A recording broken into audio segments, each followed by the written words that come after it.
শুভ দুপুর বন্ধুরা। তো রান্না করা কিন্তু বাসন তো মাজতেই হবে।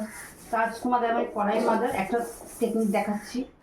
এটা তো অনেকেই জানো, এটা হলো কি শীষ পেপার। নাম তো মাঝে মাঝে ভুলে যাই।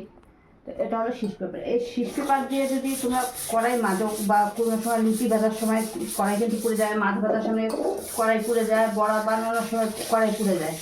তো স্টিল জুসের থেকে কিন্তু অনেক বেটার আছে। আর স্টিল জুস দিয়ে কড়াইটা অনেক ধার কেটে কেটে যায়। তো এটা দিয়ে মাছের করে সহজেই উঠে যায়, অত খাটনিও করতে হয় না। স্টিল জুস দিয়ে মাঝে দিলে তাও খাটনি করতে হয়, কিন্তু এটা দিয়ে হালকা করে যদি তোমরা ডগা দাও কিছুক্ষণ, সে দাগ উঠে যায় কিন্তু।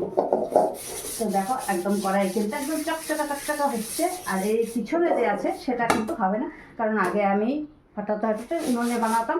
তো এই হয়েছে দশা উনুনে বানাতে।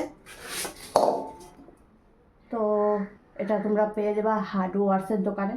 আর যদি ফকটে আমার মতন খুঁজতে যাও তাহলে দেখবে, আমি ফকটে খুঁজি না, আমি পয়সা দিয়েও নিয়ে আসি মাঝে মাঝে। আমার বরকে বলি এনে দেয় হার্ডওয়ার্সের দোকান থেকে। আর যাদের মনে করো ঘর বাড়ি বানায় যখন কাঠে বা টিনে ঘষে, তো ওখানে পেয়ে যাবে। তো টাটা।